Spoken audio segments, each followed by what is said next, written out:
exciting day. I am picking up a new Jeep for Al's Garage. This is a Jeep that has been owned by a gentleman in the local military vehicle club here for 65 years. He bought it in 1956.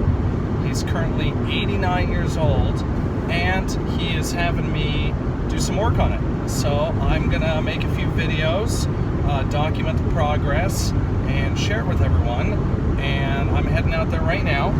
So we are gonna pick this Jeep up. I think it's a 1943 Willys MB, and I am excited to get to work on it.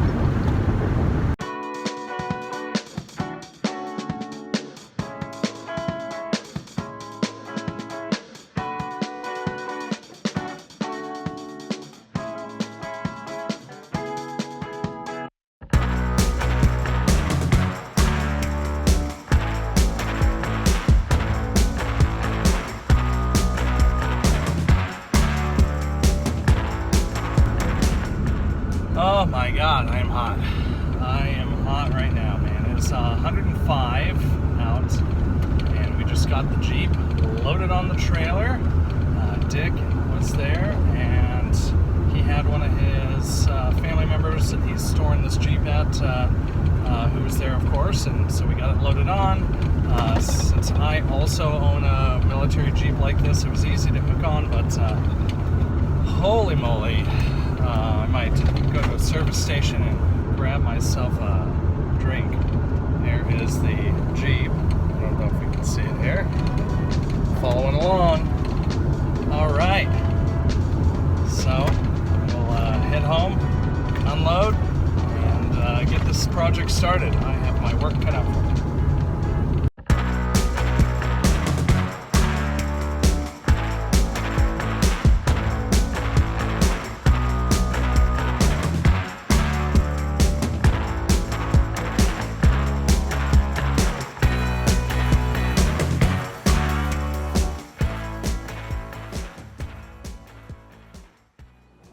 Here we are, later in the day. We are looking at our 1943 Willys MB. Made it to the side yard here. After I loaded it off the trailer, I said, how am I going to get this thing into the side yard? The wheels are relatively low pressure, so I didn't have a whole lot to work with, but I took the tow bar and I hooked it onto my Jeep, and I was able to use one Jeep to pull the other Jeep in the yard. So that was nice and easy. A lot easier than I thought it was going to go. But that was around 12:30, 1 in the afternoon. Right now, I think our high today was 107. So here in Phoenix, it is nice and hot. Again, this is a 1943 Willys MB. It was owned, or is owned, by a gentleman who's 89. And he has owned this for 65 years. He told me he bought this at a place called the Acres Drive-In. There's a drive-in movie theater in Phoenix, here in Phoenix. So it's been here since the 50s, this vehicle has, and it has been used when he bought it. Actually, he bought it from them. They had it as a utility vehicle. They were using it there for whatever you would use a Jeep at a movie theater for. It had spotlights mounted on the steps behind the front fenders. So he said that he got it from them, and he's taken it four-wheeling. He's a member of a Buckeye Four-Wheelers Club. He's lived out in the West Valley for a number of years, so he has certainly put some miles on the thing and used it, but it actually is in really good condition. I'm going to pull the camera here off the tripod and show you.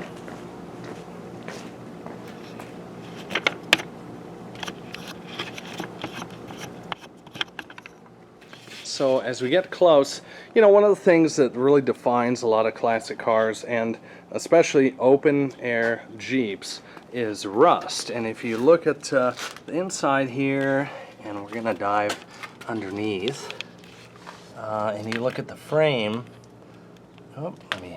There we go. If you look at the frame, you can see, you know, it's got some surface rust. It's been painted over, but really, it's fine. I mean, all the sheet metal on this is original. So you look at this sump where the fuel tank goes, and it's quite amazing that all of that is original. I do see just a little Bondo, I assume, in here. So I'm sure, you know, there's just a tiny bit of rust, but I mean, for an all-original sheet metal vehicle, it's really quite amazing.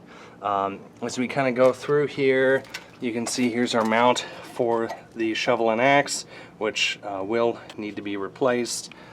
So there's a few things, the straps that go here. Obviously the shovel has seen some better days. And then if we go into our wheel well here, you can see this looks pretty good. And this looks pretty good here. So this vehicle comes with a Arctic top, and it's kind of a fascinating thing that you saw a lot of Jeeps in the 50s and the 60s have, but everybody today seems to restore them to a more original style. Here's my Jeep up here with a roll bar, but most of them have the top removed just because they like to go back to the original style look. So if we look in here, you can see that these Arctic tops had like a strap that, let me dive in on this, that kind of kept it from swinging all the way back, but it also has a sliding window here. It's kind of a neat feature. And then the windshield assembly was a little bit different, as well as you've got your inside here, some of the parts were aluminum, which is nice and light. So if we look inside here, you can see here's the rear window with the rear seat. I'll be cleaning this out here either tonight or tomorrow, and I'll be putting some videos together here. But kind of cool. This one even has the vintage reel with the Zebco reel, an antique Zebco. So, but you know, to my guy who owns this Jeep, this is just his fishing reel. So, kind of neat. You can see the fishing reel, and then under here is the tackle box. So this is revved and ready to go up to the Mogollon Rim, or some of the desert lakes here in the 1960s Arizona. It kind of is a time capsule. Really neat to see that. So as far as the instruments, you can see obviously here's our steering wheel, steering column with some aftermarket turn signals. You can see the dash with some work that needs to be done on the instruments here. Pretty interesting there. But again, the floorboards, I'll see if I can move some of this. Really, don't have, for original floorboards, it's about as good as you can hope for. And I think that having a top on, like this metal top, has really helped the salvageability of the floors. Oftentimes, they call these Jeep bodies tubs for a reason, and a lot of times they fill up with water and get rusty. So you can see here, again, this does look kind of like a something you'd see from the 60s, rigged up to go off-roading. It's got your classic gas can, spare tire, gas can configuration. What we're going to do is pull all this off, and we're going to do the driver's side gas can and passenger side spare tire, kind of like what was originally configured on these vehicles. So we'll go through and do that as one of our key components here, in addition to, again, the paint and body and all that stuff.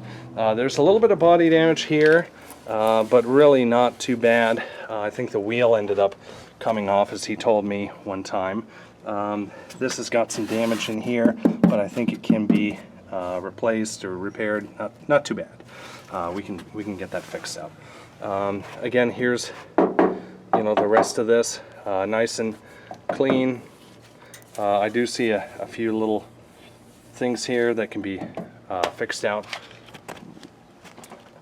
We went to a show, and one of our military vehicle shows here, and he put this sign on. I remember that he put this on probably about eight or 9 years ago. Restoration in progress. So I think that I'll incorporate that in my descriptions of my videos here. But you can see this is a vintage decal, Northern Arizona University. His son used this Jeep in Flagstaff up at Northern Arizona University. I think in the 60s or early 70s. This is a decal for Buckeye four-wheelers, back when Buckeye was a city that was way far away from the Phoenix area. Now I think it's pretty much a conglomerate. It's now just a subsidiary of Phoenix. So let's see here. As we open our next door, you can see same kind of configuration with the strap. I think these may need to be replaced here. No big deal. This is kind of an interesting piece on the gauge. I think that is a altimeter.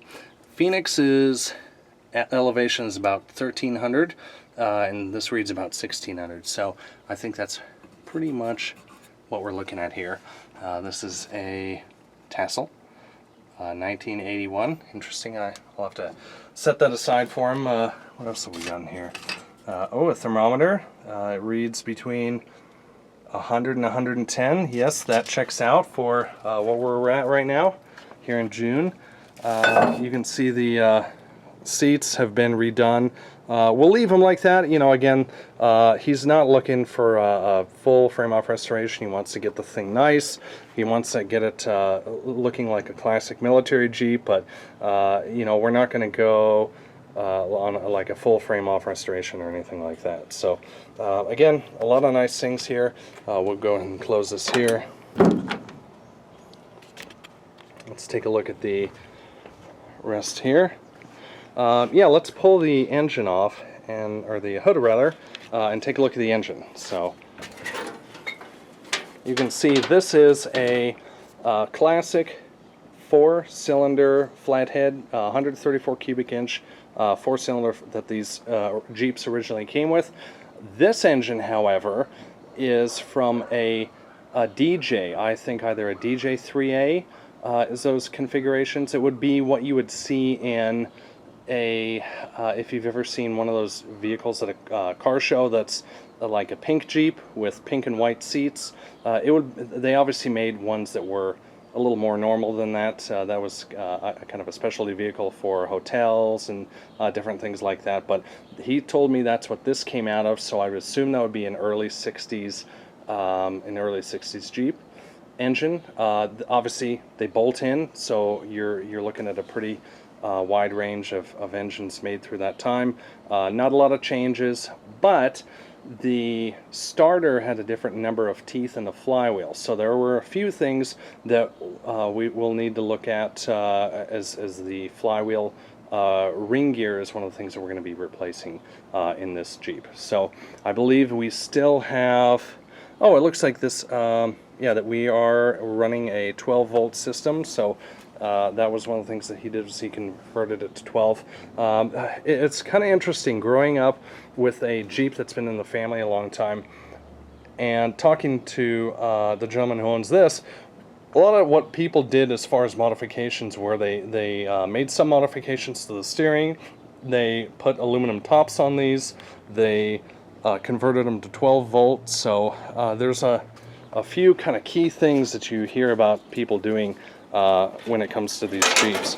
Obviously, a lot of people are restoring these back to the original configuration, which is great, but it's nice to see a piece of history like this as far as what people would do to these. So that's pretty much it.